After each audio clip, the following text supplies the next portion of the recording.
Hello friends, உங்களோட நூருல்லா. இன்றைக்கி ஒரு சில தாட்ஸ் உங்களோட நான் ஷேர் பண்ணிக்கிற விரும்புகிறது எதை பற்றினா, ரிஜெக்ஷன், புறக்கணித்தல். ஒரு சில மக்கள் நம்மளை ஏதோ ஒரு காரணத்துக்காக நம்மளை இக்னோர் பண்ணிட்டாங்க, ரிஜெக்ட் பண்ணிட்டாங்க, புறக்கணிச்சிட்டாங்க அப்படின்னா நம்ம மனசு அப்படியே தலைகீழாக மாறிடுது. இருந்த சந்தோஷம் அப்படியே பறி போயிடுது, விரக்திக்கு உள்ளாயிடும், மனசு ரொம்ப ரொம்ப கஷ்டப்படுது, சஞ்சலப்படுது. நம்மளை போய் அவங்க தூக்கி தூர வீசிட்டாங்களே, நம்மளை போய் அவங்க புறக்கணிச்சிட்டாங்களே அப்படின்னு சொல்லிட்டு மனசு ரொம்ப வருத்தப்படுது. இது ஒரு மனித இயல்பு. இதை தவறுன்னெலாம் சொல்ல முடியாது. ஆக்சுவலாக எல்லாருக்கும் வர்றது தான். ஆனால் மிக முக்கியமாக நம்ம பார்க்க வேண்டியது என்னென்னா, வரலாற்று பக்கங்களை புரட்டி பார்க்குறப்போ உலகத்தில் யாரெல்லாம் சாதனைகள் படைத்து மிக சிறந்த ஆளுமைகளாக உருவெடுத்து சமூகத்திற்கு, இந்த உலகத்திற்கு தங்களுடைய லெகசி, ஒரு அற்புதமான பங்களிப்பை செலுத்தி உலகம் அறிய தங்களுடைய சாதனைகளை விட்டு சென்றார்களோ, அத்தகையவர்களுடைய வாழ்க்கை வரலாற்றை நம்ம புரட்டி பார்க்குறப்போ அவங்க தாண்டி வந்த விஷயங்கள் என்னன்னா, இது மாதிரியான ரிஜெக்ஷன், புறக்கணிப்புகள் மட்டுமே. உதாரணத்துக்கு ஒரு 2-3 சொல்கிறேன். ஆக்சுவலாக ஸ்டீவ் ஜாப்ஸ், இந்த பேரை நீங்கள் கேள்விப்படாமல் யாருமே இருக்க முடியாது. ஆப்பிள், ஐஃபோன், ஐபேட், மேக், ஓகேங்களா, மிக சிறந்த சக்ஸஸ்ஃபுல்லான ஒரு நிறுவனம் ஆப்பிள் ஆக்சுவலாக.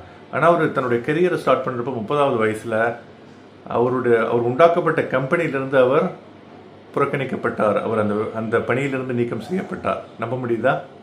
ஆனால் அந்த விஷயங்களை தடைக்கல்லாவே நினைக்காம மேலே முன்னேறப்ப தான் உங்களுக்கு வெற்றி கனி நமக்கு கிடைக்குது. ஒருத்தவங்க நம்மளை புறக்கணிக்கிறாங்கன்னா நம்மள்கிட்ட அறிவு இல்லை, நம்மள்கிட்ட தகுதி இல்லைன்னு அர்த்தமே கிடையாது.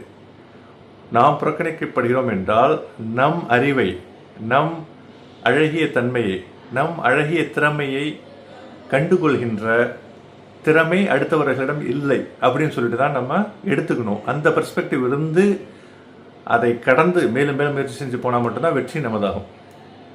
எப்போ நம்ம ஒருத்தவங்க புறக்கணிச்சிட்டாங்க, அது அவங்க புறக்கணிச்சது தான் உலக நியதின்னு சொல்லிட்டு நம்மளை புறக்கணிச்சவங்களின் பக்கம் போகிறோமோ அப்போவே நம்ம விழுந்துடுறோம். அதுக்கப்புறம் எந்திரிக்கவே முடியாது. அடுத்தவங்க அவங்க இக்னோர் பண்ணிட்டா என்ன, அவனுக்கு நம்மளுடைய அறிவை பற்றி அறிந்து கொள்ளக்கூடிய தெளிவு இல்லை.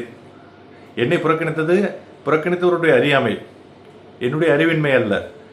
நான் புறக்கணிக்கப்பட்டது என்னால் அல்ல, என்னை புறக்கணித்தவர்களுடைய அறியாமையால். அந்த ஒரு விஷயம் வந்துச்சுன்னா நம்ம வாழ்க்கையில் அத்தகைய விஷயங்கள்லாம் ஒரு தடைக்கல்லே கிடையாதுங்க. இதெல்லாம் படிக்கல் தாண்டி போயிட்டே இருக்கணும். உதாரணத்துக்கு ஸ்டீவ் ஜாப்ஸ் சொன்னேன். ஸ்டீவ் ஜாப்ஸ் மட்டும் இல்லைங்க, அதுக்கப்புறம் ஒரு மிக சிறந்த டிவி காம்பியரர் ஓப்ரா வின்ஃப்ரே, கேள்விப்பட்டிருப்பீங்க. அந்த பெண்மணி ஆரம்பத்தில் ஒரு டிவியில் வேலை செய்கிறப்போ டிமோஷன் ஆகுறாங்க. அவங்க சரியாக அவங்களுக்கு டிவி நிகழ்ச்சிகளை தொகுத்து வழங்க தெரியல, காம்பியர் பண்ண தெரியல அப்படின்னு சொல்லிட்டு புறக்கணிக்கப்பட்டு டிமோட் பண்ணி பணியிலிருந்து நீக்கம் பண்ணுற அளவுக்கு தகுதி குறைக்கப்படுறாங்க. ஆனால் உலக புகழ்பெற்ற மிக சிறந்த டிவி காம்பியராக ஓப்ரா வின்ஃப்ரே உருவெடுக்கிறாங்க, வர்றாங்க. அதுக்கப்புறம் த history speaks about her, Opera Winfrey, கூகுளில் போட்டு பாருங்கள். அதுக்கப்புறம் மிக சிறந்த ஒரு உதாரணம் ஆல்ஃப்ரெட் ஐன்ஸ்டீன். ஐன்ஸ்டீனை தெரியாதவங்க இருக்க முடியுமா? நீங்கள் நான் எல்லாம் சின்ன கிளாஸில் படிச்சுட்டு தான் வரோம். Theory of relativity is equal to mc². Albert Einstein உலகத்தால் போற்றப்படும் மிக சிறந்த ஒரு விஞ்ஞானி. காலங்காலத்துக்கும் இந்த உலகம் எவ்வளவு நாள் இருக்குமோ அந்த நாள் வரைக்கும் ஆல்ஃப்ரெட் ஐன்ஸ்டீன் கண்டுபிடித்த அந்த கண்டுபிடிப்புகள், இயற்பியல் சம்பந்தமான அந்த கண்டுபிடிப்புகள், தியரி ஆஃப் ரிலேட்டிவிட்டி, இன்னும் பல விஷயங்கள் மக்களால் கற்றுக்கொள்ளப்படும். அவர் நினைவு கூறப்படுவார் காலம் உள்ள வரைக்கும். ஆனால் அவர் பிறந்த உடனே 4 வயசு வரைக்கும் அவருக்கு பேச்சே வரலங்க. 4 வயசு தான் அவர் பேச ஆரம்பிக்கிறார், நாக்குழறி பேச ஆரம்பிக்கிறாரு.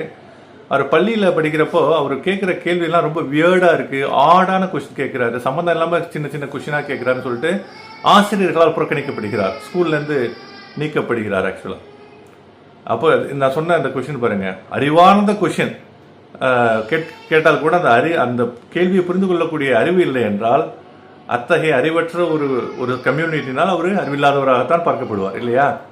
இப்போ நடிகர் கமல்ஹாசன் அவர்கள் பேசுகிறப்பெல்லாம் அவர் பேசுகிறது ரொம்ப ஒரு அறிவார்ந்த விஷயமா இருக்கும். ஆனால் புரிஞ்சுக்கிறது இன்னும் புரியாத மாதிரியே பேசுகிறாருன்னு சொல்லி நம்ம காமெடி பண்ணுவோம்.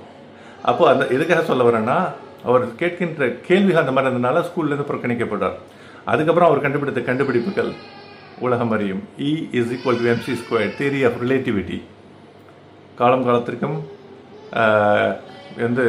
என்ன சொல்கிறது, எடுத்து செல்லப்படும், கற்றுக்கொள்ளப்படும் மிக சிறந்த இயற்பியல் தியரி. ஓகேங்களா? இது மாதிரி எண்ணற்ற உதாரணங்கள் சொல்லலாம். அதே மாதிரி ஸ்டீஃபன் ஃப்ளெமிங் மிக சிறந்த ஒரு பல்துறை வித்தகர். ஆக்சுவலாக பல துறைகளில் எக்ஸ்பர்ட்டு. அவர் வந்து நாவல்லாம் எழுதி மிகப்பெரிய ஒரு ஆளுமையாக இப்போ கொண்டாடப்படுறார். அவர் ஃபஸ்ட்டு எழுதின நாவல்லாம் புறக்கணிக்கப்பட்டது. எதுக்காக சொல்கிறேன்னா, நீங்கள் ஒரு விஷயத்துக்காக இப்போ நீங்கள் ரிஜெக்ட் பண்ணப்பட்டிருக்கீங்க, புறக்கணிக்கப்பட்டிருக்கீங்க அப்படின்னா அதாவது அந்த கவலையை தூக்கி எறியுங்கள். புறக்கணிக்கப்பட்டது உங்கள் தவறல்ல. புறக்கணிக்கப்பட்டதால் நீங்கள் வீழ்ந்து கிடந்தால், விரக்தியால் வீழ்ந்து கிடந்தால், நான் புறக்கணிக்கப்பட்டு விட்டேனே என்று எண்ணி எண்ணி நீங்கள் வீழ்ந்து வருந்தி கொண்டிருந்தால் அதுதான் உங்கள் தவறு. புறக்கணிக்கப்படுவது யாருடைய தவறும் இல்லை. நீங்கள் புறக்கணிக்கப்பட்டால் உங்களை அறிந்து கொள்ளும், கண்டுகொள்ளும், உங்கள் திறமைகளை கண்டுகொள்ளும் திறமை அடுத்தவருக்கு இல்லை என்று அந்த விஷயத்தை கலைந்து அடுத்த கட்ட முயற்சிகளில் போய்கொண்டே இருக்க வேண்டும். ஆக்சுவலாக இது வந்து நம்ம சொல்கிறதுக்கு ஈஸியாக இருக்கும். ஆனால் நான் எதுக்காக சொல்கிறதுக்கு ஈஸியாக இருக்கும், ஆனால் முடியும் அப்படின்னு சொல்கிறதுக்கு நான் சொல்வதற்கு காரணமாக அது சம்பந்தமாக தான் உதாரணங்களை சொன்னேன். இது 4 உதாரணம் சொன்னேன். இந்த மாதிரி 100 உதாரணங்கள் இருக்குது. அதனால் நீங்கள் ரிஜெக்ட் பண்ணப்பட்டால் தயவு செய்து கவலை கொள்ள வேண்டாம். வீறு கொண்டு எழுங்கள், வீர நடை போடுங்கள், வெற்றி உங்கள் பக்கம். மிக்க நன்றி பார்த்தமைக்கு. Take care guys. பீஸ்.